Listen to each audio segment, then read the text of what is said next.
Bien-aimés, nous parlons de Saint Antoine de Padoue. Nous sommes à la troisième partie.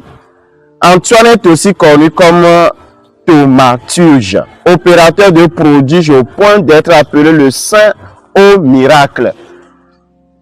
Allons la découverte de ces miracles. Le miracle de la mule. Un jour, un hérétique vint voir Saint Antoine et remit en cause la présence de Jésus-Christ dans l'Eucharistie. Saint Antoine tenta tant bien que mal de convaincre le païen. Rien n'y fit.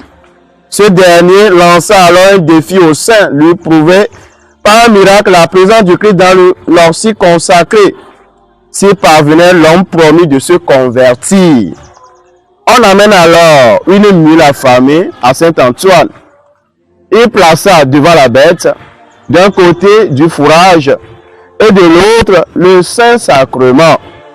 L'animal n'hésita pas un instant et se détourna de son repas pour s'agenouiller devant l'ortie consacrée.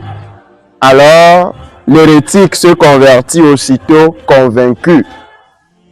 Deuxième miracle, le miracle du nouveau-né. Dans la ville de Ferrare, une famille est dans la tourmente.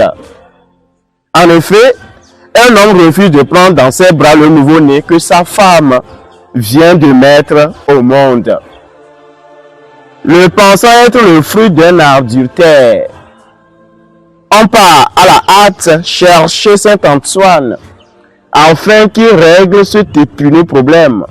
Le saint homme prend alors l'enfant dans ses bras et lui dit: « Je te conjure au nom de Jésus-Christ, vrai Dieu, vrai homme, né de la Vierge Marie, de dire clairement afin que tout le monde l'entende, qui est parmi les personnes ici présentes ton vrai Père. » L'enfant, émailloté, se tourna alors vers son père. L'homme soupçonné et dit d'une voix claire: « Mon père, le voici. » Saint Antoine dit alors à l'homme de prendre son enfant dans ses bras et de chérir sa femme. La fin de la troisième partie.